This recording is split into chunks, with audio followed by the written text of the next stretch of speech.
Thank God she's away from him. It might have been her. Confessions of Oscar's ex. And I had actually turned into this kind of vicious, malicious saleswoman. Cosmetic come-ons to get your money. You've literally told a complete fake story. Complete fake story. FaceTime. Plus, baristas spilling the beans on customers who act like this. Come on, I've got to go. If you want it fast and frothy, you better be friendly or else. I've given decaf to people who wanted the extra caffeine. Absolutely. Buzzkill. Then, money-hungry mechanics taking you for a ride. It's so easy and they'd never know. From the idiot light on your dashboard to using a splish and a splash to call it fixed, our hidden cameras catching them in the act. He actually didn't do anything. Driver's ed. And a presidential hopeful and his fire-breathing first lady. It was abusive. It was like the devil wears Prada. Brought down by their chef. Be careful how you treat the help. You were just like, is this for real? Tonight, the insiders who know all, see all, and now tell all. Karma is a bitch, and I do believe in it. Can I say that on TV? True confessions. Shh. Here now, David Muir. Good evening, and tonight right here, you'll see our confrontations at the auto repair shop and at the cosmetics counter, looking out for you. But first, a confession we're just now hearing tonight. What was it like to live with Oscar Pistorius, the Olympic champ, free and at home tonight? Not guilty of murder, instead guilty of manslaughter. And this evening, a voice in this story you haven't heard. Another longtime girlfriend before Riva Steenkamp, confessing how afraid she often was living with the Blade Runner. ABC's Matt Gutman in South Africa tonight. It's a story everybody's talking about. Stunning murder case. Oscar Pistorius. Accused of murdering his girlfriend. Shot his girlfriend. His girlfriend. When news broke that Oscar Pistorius had shot to death a woman in his house, many people assumed it was another blonde beauty, Samantha Taylor. People thought it was you. People thought it was me. I mean, I received a lot of, rest in peace messages. That was really scary. Scary because Samantha had been Pistorius' longtime girlfriend, just 17 when a 24-year-old Pistorius swept her off her feet. He was already a worldwide celebrity. Their first date, a month after his historic run as the first amputee to compete against able-bodied athletes in a world championship. I met Samantha outside Cape Town, the majestic seaside city where she now lives. We had a great time together, and he was very charming. He was a really good guy. He was very respectful, very kind. Samantha's mother, Trish, eagerly welcomed the sports hero into their close-knit family. How well would you say you knew Oscar Pistorius? Very well. She says she soon took on an unexpected maternal role, offering him advice and support. They spent a lot of time at our house. I think in the beginning I saw what he wanted me to see, and then as time went by, I think I started seeing a very different person. Trish says she quickly discovered a dark side his adoring fans never saw, what she calls a lost and lonely soul, who sometimes exploded with fits of anger. I heard him screaming at Samantha once on the phone, yelling. Through the phone? Yeah, through the phone, with foul language. That shocked me. Were you ever frightened of his temper? Oh yeah, definitely. You say he would shout at you. For what? I didn't take my plate to the kitchen. He would shout at you for not taking your plate to the kitchen? Yeah. She said life with the Blade Runner was like living on a razor's edge. So did he drive fast all the time? Yeah. Samantha says Pistorius had a love of danger and a need for speed. He drove in the car with you at 200 miles an hour on a busy highway. If anything happens, you both are dead. Yeah. How close do you think you came to death with Oscar? There were a couple times that were quite close. For Pistorius, she says there were no limits, not just with cars, but also with his ever-present guns. He definitely had a passion for guns. Did he always carry it with him? Yes. He didn't just carry it, he used it. Samantha was in the back seat of a car with Pistorius and a friend when Pistorius fired his gun. He shot out the roof. So before you knew it, he suddenly shot out into the roof? Yeah. How loud was it in the car? It was really loud. I got such a fright. I think Oscar was an accident waiting to happen. That is the title of the book Melinda Ferguson has co-written with Trish Taylor, detailing Samantha's 18-month-long relationship with Pistorius. He was the bullet in the chamber, the Nike ad. The guy who was always something was going to happen. In a sense, it was all leading up to some tragedy. That's because Samantha and her mother say Pistorius was deeply unstable. Not the confident champion everyone else saw, but an emotional wreck. The man some thought turned on the tears for courtroom theatrics, according to Samantha, was truly a constant crier. How many times have you heard him cry? A lot. 10, 20, 50? Probably about maybe 300. You're not exaggerating. No. The Olympics, she says, was his lowest point. The man who proudly held his country's flag at the Paralympics was cracking under the pressure, barely keeping a grip. He was crying to me on the phone every day, just saying how he was lonely, he didn't know what to do with his life, he was very isolated. I thought, what if he commits suicide? I was getting really, really worried about him. He had made all these promises on how he was going to see a psychologist, how he was going to change his life, and everything was going to change. But nothing did change, Samantha says, and worst of all, she says he was cheating on her. You know, there were definitely a lot of other women in his life at the same time as me. In a lengthy email addressed to Samantha and Trish during his Olympic training, Pistorius wrote, "There are often very dark areas that haunt you. Most of my adult life I've had moments that I sabotage the good that I have." Sometimes I find it easier to believe that there is darkness in others, like I know it is in me. He writes a lot about his darkness. A lot. Then the final straw. Samantha claims they had not officially broken up when Oscar shows up on television at an awards ceremony with another blonde, the woman who would die at his hand, Riva Steenkamp. Oscar's a very, very sexy boy. He's a gentleman. I went downstairs and the awards were on and Oscar had Riva on his arm. And Sam was watching it. Yeah. And I just thought, oh, what a bastard. Oscar testified that they were no longer a couple when he was with Riva and that he never cheated on her. But everyone agrees that after that outing, their relationship was over. Their next meeting would be in court. Oscar got very angry. The last person Oscar Pistorius may have wanted to see there, his ex. He said that Oscar screamed at you. Yes. As for Pistorius' testimony, Samantha has intimate knowledge that gave her pause. You shared a bed with Oscar. Yeah. Like Riva. The same bed. Yeah. In the same room. Mm-hmm. She says parts of his story that he believed Riva was an intruder did not ring true. There were things that didn't match up to my experience staying at his house. Things like Pistorius claiming he didn't see Riva walk into the bathroom. I didn't see her get out of bed. It was pitch black. And Samantha says Pistorius did not typically keep his room that dark. Did he sleep with the curtains closed? He usually slept with the curtains fairly open. He always had some light coming in. Samantha said that although Pistorius did startle easily, he would always ask her about any sudden noises. If there was a noise, we discussed, like, did you hear that? When you heard that Oscar didn't really make physical contact with Riva that night, Yeah. did you find that odd? I did. I found that very odd. Pistorius' spokesperson declined to comment for this story. The judge ultimately ruling that Pistorius shot Riva unintentionally and today convicted him of manslaughter. He is found guilty of culpable homicide. Just this morning, Samantha told me no one besides Oscar knows what happened on the morning of Riva's death. But having said that, we all need to move forward with our lives. Do you still love him? I think a part of you will always have love for someone that you've loved.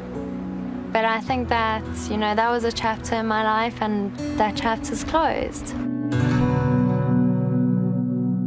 Her chapter closed, but Oscar Pistorius is still open. He could face 15 years behind bars or nothing. Tweet us, let us know. Use the hashtag ABC2020, and next right here, a much different reveal. What's really happening when you leave your car at the auto repair shop? 2020 catching it all and the confrontation you don't want to miss.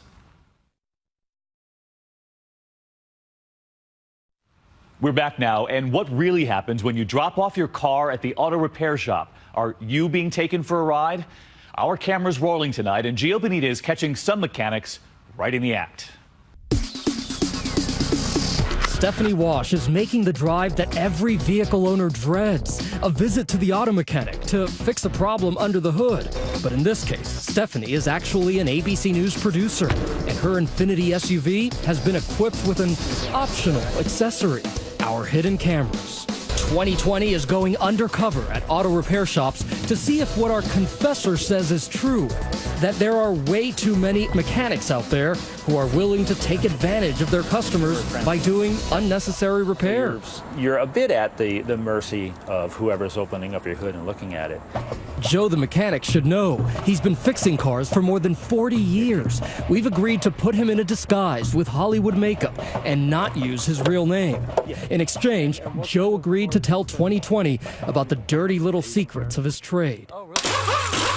Joe says there are even special names for these transaxle transgressions, like gravy work, which means billing the customer for much more time than a repair job actually takes. Like a brake job. Most shops will charge an hour and a half to 2 hours to turn the rotors, put pads on it.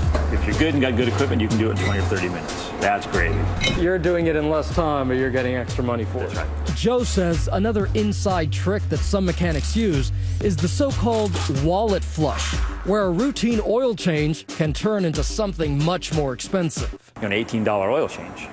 Well, they lose money on that. The idea is to get you in so they can sell you the coolant flushes, trans flushes, power steering flushes. That's where the money is. In other words, if you're flush with cash, get ready to be hosed. It's real easy to check the transmission fluid. This is actually very clean, but honestly, I've seen recommendations for flushes on fluid that looks like this. Joe says what drives all of this is the tiny profit margin at many repair shops. He says most mechanics are honest, but all too many are pressured by their bosses to push unnecessary work. He used to do it himself. I'm ashamed a bit to admit it, but when your boss tells you either you do it here or the door's right there, what are you going to do? I need a job. Everybody needs a job. Getting back to the tricks of the trade, Joe says one of the most common and profitable ways to jack up a repair bill is exploiting fears over the check engine light, affectionately known by some in the trade as the idiot light. It's expensive. That's, that people are afraid of the check engine light. You see that check engine light, you say, oh my gosh, something's wrong with it. You go to the mechanic, and really, it could be anything that's happening in here, right? Oh, yeah. That brings us back to our hidden camera test with Stephanie and her SUV. We wanted to see if mechanics would try to take advantage of her over that so-called idiot light. But first, Stephanie takes her Infiniti to two highly rated mechanics to ensure her vehicle will be in perfect working order. This car is road ready. Absolutely nothing wrong. Ace mechanic Audra Forden comes up with a simple plan to test how mechanics will handle our check engine light. So what we're going to do is disconnect the mass airflow sensor. She simply unplugs this cord connected to the mass airflow sensor, which makes the check engine light go on. Audra says a diagnostic scan, which can cost from $50 to $100, will quickly detect the problem. We hit the road, taking Stephanie's Infiniti to auto repair shops in New York and New Jersey. Good morning. I have an appointment. Fixing the check engine light was a no-brainer for this shop, Quality Auto in Belleville, New Jersey. They quickly spot the problem and simply plug the cord back in. They don't even bother charging Stephanie for their time. It took all 15 minutes. I didn't charge everything. Now check out what this manager tells us at the Firestone Repair Shop in Montclair, New Jersey. Hi. How you doing? Good. His technician says our mass airflow sensor is filled with carbon and needs to be cleaned. He recommends a fuel system cleaning for an extra $99. The car is going to run a lot smoother, more efficient, and it will prevent this from happening again. But our hidden camera shows the technician is able to locate what's really wrong with the car. Here, he plugs in that loose wire and closes the hood. Still, he tells us he did an extensive cleaning of that mass airflow sensor. Did you guys clean inside there? Yeah, I had to open it all up. When we later contacted the shop, that manager tells us he was shocked. The corporate headquarters told us it is unacceptable to us if misleading, incomplete, or inaccurate information was presented at our Montclair location, and they are investigating. That brings us to this repair shop, Monty's in North Babylon, New York. Hi, I've called. My service engine light's on. Our hidden cameras show that Monty's fixed the actual problem seconds after opening that hood by plugging that loose wire back in. But all of a sudden, the mechanic tells our producer she should replace the entire mass airflow sensor, stripping her wallet of more than $300. Maybe we should call this place the Full Monty. I'm trying to scare you, but I'll let you know from the beginning. Those parts are so expensive. But there's good news. The mechanic then suggests a less expensive fix. He can take the sensor apart and fix it for the bargain price of $190. You know, $190, I can remedy the problem. When we return to pick up the vehicle, the mechanic proudly shows Stephanie their work, saying the sensor has been taken apart and fixed and that the engine is sparkling clean to boot. So what I did, I open it and go one by one, clean it, you know. Mm-hmm. Okay. I should have made a video, so I'll show you the video. Oh wait, there is video. When we check our hidden cameras, we discover that Monty's never even touched that sensor they said they would take apart. We did get a quick spray and rinse of that engine, and of course, our loose wire was plugged in. Gio Benitez with 2020. Time to get some answers, so we return to Monty's for a little heart-to-heart. You said you took apart the sensor, and you actually didn't do anything. I don't know what you're talking about. You don't? You want to see what the video says? Because you never actually took it apart. There was a hidden camera watching every single moment. And all you did was you sprayed it. Oh, you know what? You get the camera off. He now says another mechanic did the actual work. That mechanic later told us all he did to fix the problem was plug the wire back in, and he said there must have been a break in communication. The Automotive Service Association says the majority of the service repair industry is ethical and only charges the consumer for necessary work. Most mechanics are honest. Our expert mechanic Audra agrees. Still, she says you should always question your estimate and get a second opinion if you're skeptical.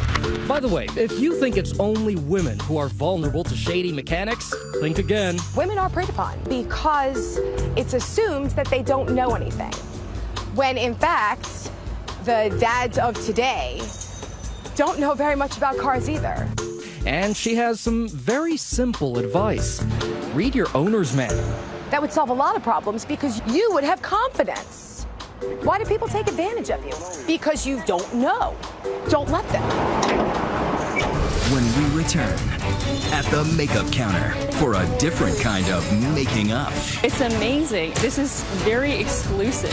From the name game. Kim Kardashian and Beyonce both use. To the we're all sold out scheme. Wait, they do this? Oh, yeah. Coming up next. Shh.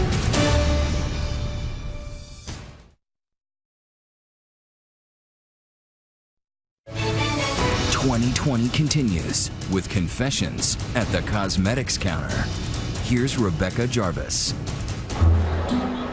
So this is actually Kim Kardashian's face primer. It's eco-friendly. Do you see how the pores have just diminished? It's actually made in France. It's amazing. This is very exclusive. This cosmetic saleswoman is full of it. 15 years younger. Instantly moisturizing, refines your pores. You'll see the results within 3 months. Brandishing those bottles, she's making up bogus information to entice customers into buying the products she's pushing. I had really bad acne. It doesn't show because I've been using this skincare cream. And it's working. Okay, so yours is going to be $40. I'm going to ring it up and give you a receipt. Before she takes your money, I'm Rebecca Jarvis with ABC's 2020. And this is all a joke. She made the whole thing up. Oh. All of it. She is former cosmetic saleswoman Shayna Azad. Shayna agreed to show off the hardball tactics she and some of her colleagues use to sell. Do you feel bad about this at all? Oh, yeah, of course I do. That's why I left. I don't do sales anymore. I had actually turned into this kind of vicious, malicious saleswoman. And all I wanted to do was sell and get into their wallet. And that was horrible. And just how is that done? Shayna agreed to return to the cosmetics counter one more time to show us some tricks of her former trade. We set up a kiosk in a New York mall, decorated it, outfitted it with hidden cameras on top, in a mirror, and on a nearby escalator. We repackaged simple drugstore moisturizer to give her fancy product to sell, then sent her to work. Can I show you some products though? You look like a stylish mom that loves cosmetics. Sales tactic number 1, reel in passersby with flattery. You already have beautiful makeup. I just want to show you a couple things. The sweet talk continues once they've stopped to chat. What eyelashes are you wearing? That's so beautiful. Shayna says the point is to turn passersby into temporary friends. Have you paid people compliments you didn't believe? Oh yeah. Oh my God, I love your eyes, and you actually don't. You don't? But you create a relationship, and once they have that trust with you, they feel confident enough to get anything that you recommend. Next step, the claim game, which starts with name dropping. Kim Kardashian's makeup artist actually uses this. You get the highlighter that Kim Kardashian and Beyonce both use. You've literally told a complete fake story. Complete fake story. Also fake, yet equally effective, Shayna's claim that the product is foreign. It's from France. Yeah, this is made in France. She mentioned, I think, that it was made in France. You thought? No, well, I don't know. Things are made in France. Usually they're really good. And take a look at this trick. I'm gonna let you hold on to that for just a moment. Once she gets you to actually hold the product in your hand, you're close to sold. I'm gonna let you hold on to this just for a second. You can hold on to that. You were kind of already feeling it, you had the ownership, and you were going to buy it. I'm gonna buy it. Just what I need is more makeup. Yeah. Right. And yet, here's another. Once the customer has tried a few samples but isn't quite ready to buy, it's time to call in a coworker for help. The drive-by. The drive-by. Yeah, sometimes you'll have somebody just like walk over like, oh my God, that's so great, and just like walk away. Wait, they do this? Yeah, really quick. This is a tactic. Oh yeah. And here's a time-tested tactic, the makeover guilt trip. Say, you know what, I just spent an hour with the last customer and she didn't buy a single thing. Can you believe it? So now they're thinking about it, they're like, oh my God, like that was gonna be me and she's gonna hate me. I don't want this makeup artist to hate me. When it's time to close a sale, Shayna says there's a surefire way to push past a customer's indecision. I'm so sorry, but I have to check if we even have this in stock because we've been selling out like crazy. You know what, let me check the back. I might have one more left. So let me just double check to see if we actually even have it. And so you run to the back, you know, wait in the back for a little bit. You will literally wait there. Oh yeah. Then the salesperson makes a triumphant return. Come out waving one more lipstick. This is our last one. You're so lucky, you know? I mean, my name is Rebecca Jarvis. I'm here with ABC's 2020. Oh my God. This is your $10 back. This is your $10 back. She got you hook, line, and sinker. Yeah. Yes, she did. Sales tactics aside, do you really need to spend big bucks to look great? To find out, we challenged Shayna and ABC makeup artist Camille Zola to go shopping. First, we hit a drugstore. That's good. That was great. Total spent, $180. Bye. Then our next stop, a high-end department store with all the top brand names. The high-end totals almost $600. Here's what we bought in both places. You can see the eyeshadow alone was $79 versus $8 at the drugstore. Since the department store makeup costs 3 times as much, is it really 3 times better? To find out, Shayna and Camille went to work on these adorable sisters, identical twins. One gets the drugstore makeup, the other, the fancy stuff. Here's the before and after. Can you tell the difference? Our next stop, Times Square. Come on in. Come on. We're with ABC 2020. Could they tell which cosmetics cost the big bucks? Which of the two of them is wearing the expensive makeup? That's like high-end. This is drugstore. This one's drugstore. And what do you think this is high-end? That looks more natural than that. I think the one on the right is the high-end. What makes them difficult to tell apart? Well, they're twins. Are you ready for the big reveal? Uh-huh. 1, 2, 3. Ah. She's the Congratulations. Yay. Surprised? You cannot see it. Yeah. That's ridiculous. What is that? $600? Of course, there could be other benefits to the pricey stuff that we didn't test. For example, it may last longer. But still, if you want to save. And happy drugstore makeup shopping. Thank you. So what do you think? Do you get what you pay for? Tweet me. Use the hashtag ABC2020. And don't go away. The secrets revealed behind the coffee counter tonight. Get ready for a different kind of jolt. Next, baristas bearing all. This lady was telling me, you don't know what you're doing. I took the caramel drizzle and I wrote the letters F-U on top. What you don't know about the people who pour your joe. Out and out rudeness is a quick way to get a decaf shot. Getting revenge by killing your buzz. Coming up next. Shh.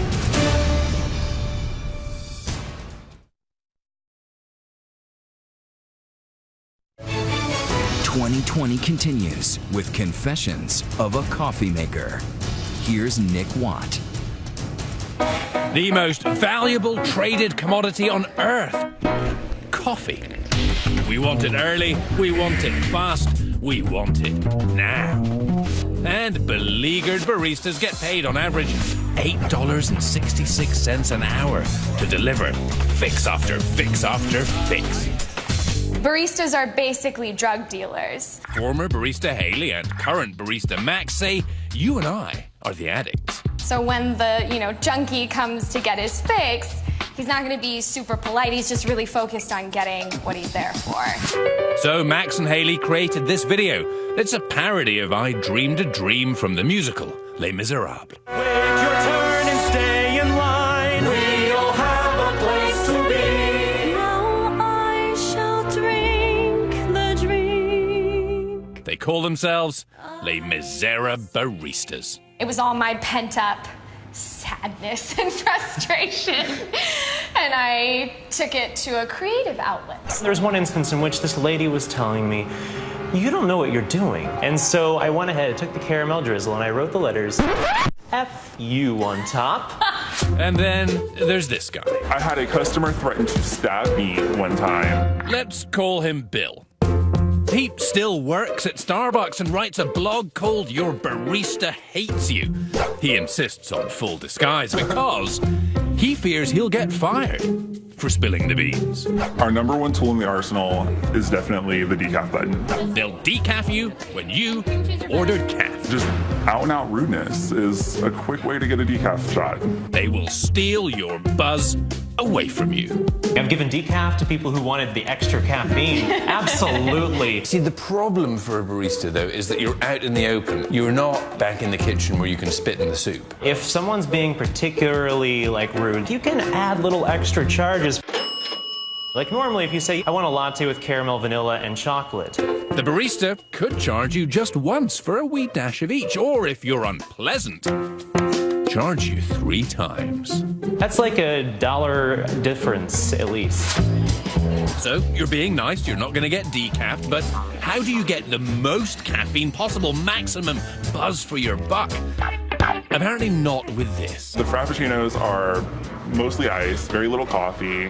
Our profit margin on Frappuccinos is huge. And when it comes to lattes at Starbucks, just order the medium. The large doesn't have more caffeine, just more steamed milk. Whatever your choice may be, we were told to go for a light roast. Dark roast has less caffeine. Dark roast, less caffeine. Executive coffee chef Jeremy Gersey, yes, that's now a thing, knows his roasts. According to Jeremy, iced coffee can be the most potent. This is my pride and joy. This is a Kyoto 8-hour cold filter drip. That is delicious. Oh my goodness, there's texture, it's kind of, oh yeah. Like a fine bourbon. Clearly, I'm now an expert, but the real experts, the baristas we talk to, they say you, the customer, really have no idea what you're drinking. There are the select few who are truly coffee aficionados, but the vast majority of my customers actually don't really know anything. This is nice coffee. Remember that Folgers commercial from the 80s, from before we got all fancy pants about a cup of joe? We're secretly replacing the fine coffee usually served here with rich, dark, sparkling Folgers crystals. We did something similar at local favorite Phil's in Santa Monica. We lined up a cup of supermarket standard, 5 cents a cup, a premium Java from a well-known coffee chain, $2 or $3, and a third, the most expensive coffee on earth. It's a blind tasting. Are you like a coffee type guy? I drink coffee every day. Patrick guessed this is the most expensive. Confident? Yeah. Oh, man. It's the cheapest. Patrick, we have a total failure. Oh, that's great. I hope I don't get this wrong. I hope you do. Take your time, swill it around, do whatever you need to do. Ashley guessed that coffee chain coffee was the most expensive. It's not far from it. So maybe we really don't know what we're drinking. And what is that mystery most expensive coffee on earth? This It's the expensive one, obviously. $75 a cup. This one? Is that coffee that the bean comes out the monkey butt? Nate, clearly a connoisseur, was almost right.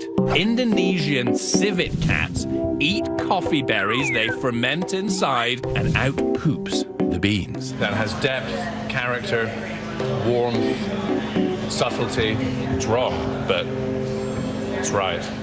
Nate, by the way, nailed the taste test, but still thinks that maybe coffee chain coffee isn't quite worth it. So do I think like I'm getting fleeced and used? Of course. But will I continue to do it? Of course. The Barista Guild of America told us since the invention of coffee drinking by the Ethiopians, making coffee for another person has been a deeply caring and personal act. This is a real organization, by the way. We use service skills to help us navigate challenging customer interactions. As for Starbucks, one of the most admired companies in the world, it told us it is appalled by Bill the Barista's claims of decaffing rude customers. The behavior described would not be tolerated and is not reflective of the character of our 300,000 partners around the world. How do you get on your barista's good side? Know what you want before you get to the register. Good tip. And speaking of tips, tipping also helps. Yes. Like if you put in that $1, we will remember you. Saying "How are you back" is really nice. just don't be a dope. You won't get decaffed, and you might even get a treat. People I liked, I would reward, give them a little extra whipped cream or draw a little smiley face on their cup. When we return, the little people getting back at the big rich people in the governor's mansion. Does karma come to mind? Yes, karma is a bitch. The kitchen's heating up. Coming up next. Shh.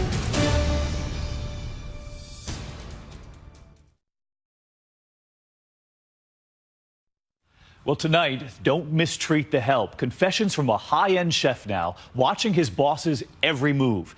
He'd worked for a high-powered political couple. Some thought one day the president and first lady. But what they were caught doing, and tonight he reveals how hot it truly was in the kitchen. Here's Amy Robach. Breaking news from Richmond tonight. Former governor and his wife are found guilty of most of the charges that they faced. This is an absolutely earth-shattering verdict. Just last week, former Virginia Governor Bob McDonnell and his wife Maureen found guilty of corruption. The McDonnells were weeping aloud and gasping. His head in his hands. Their conviction carries decades in prison. They seemed the perfect pair in the perfect dream house, the governor's mansion, basking in the allure of the grand chandeliers, regal columns, and attentive help ready to answer every whim. But when it came to the McDonnells, more was never enough. The one-time presidential hopeful's career toppled off the political pedestal, all traced back to the governor's former chef, Todd Schneider. I stood up for myself, and I feel glad I did, but I lost everything in between. Please raise your right hand. Schneider arrived at the mansion shortly after McDonnell was sworn in 2010 with great fanfare. So help me God. As Virginia's new First Lady, Maureen McDonnell, a former NFL cheerleader, even brought her pom-poms to the inauguration. Classic political couple, perfect hair, perfect marriage, on the rise. Schneider was Mrs. McDonnell's personal pick for executive chef. So you did it for the experience? It's a good thing to have on your resume. I don't know about now, but then it was a good thing to have on your resume. It started out as a 4-star experience. Schneider cooking for some bold name celebrities. And the cherry on top, a budding personal relationship with the first family. I was part of the family, so I thought. But there was trouble brewing from the start. Schneider says Maureen became increasingly unpredictable, overly demanding, and became verbally abusive to the staff. What would she say? She would just say anything that came out of her mouth, but she'd really talk down to you and she would swear at you. The governor's poll numbers and national profile were surging. He gave the GOP response to the 2010 State of the Union address. Good evening. I'm Bob McDonald. But inside the mansion, the First Lady's popularity rating was crumbling. The maids had to go through a hard time because if the sheets were off about an inch on either side, she'd strip the bed and make them come back up and make it again. She was not balanced, so you had your Dr. Jekyll and Mr. Hyde going through. That same unpredictability, Schneider says, extended into the kitchen.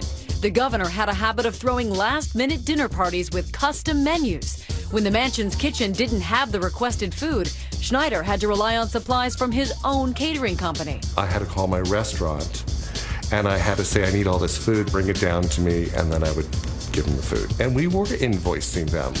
It would be an exchange system that would eventually land everyone in hot water. It was a conflict of interest for Todd, a state employee, to be paid as a private vendor. So he says the director of the mansion came up with an alternate plan. So they said, well, why don't we do this? We'll do a barter system. You can take back what we owe you in food, and we'll call it that. And how often would you have to borrow from your company? All the time. This governor had parties every day. Schneider started noticing one guest in particular showing up with increasing frequency. Johnny Williams, the sweet-talking CEO of a pharmaceutical company called Star Scientific, which was eager to get state-funded research for their new drug. How did the McDonald's treat him? He got carte blanche. He was treated very well. He was there for a reason. Williams began lavishing the first couple with gifts, everything from golf clubs and outings to a $20,000 designer shopping spree in New York City to a $6,500 Rolex that Maureen then gave to the governor as a birthday present to paid vacations complete with a lone Ferrari. You'd hear it through the grapevine in the house where it was coming from. It coincided with a lot of visits. Yes. So there was suspicions that something improper was going on. Yes. And for me, the big deal was the check for the catering. Schneider is referring to this now famous check, a gift for $15,000 used to help pay for the wedding of first daughter, Caitlin McDonald. The McDonalds had hired Schneider's company to cater the affair. But when Todd realized the source of the check, it was alarm bells, not wedding bells, that started ringing. That's what started it, was the check. And the $15,000 that they received from Johnny Williams. For some reason, I don't know why, something said, copy this check. Schneider suspected that investigators might come calling, and he was right. In February of 2012, the FBI showed up, but their suspect wasn't the governor. It was Schneider himself. And they knocked on my door and they started asking me questions. Remember that unorthodox bartering system between Todd's catering company and the mansion? Well, the FBI had gotten a tip. You were accused of embezzlement. Yes, of stealing food. I said, but we have a barter system. Schneider was counting on the governor to explain the arrangement and clear him. But by now, Washington Post reporter Rosalind Helderman had started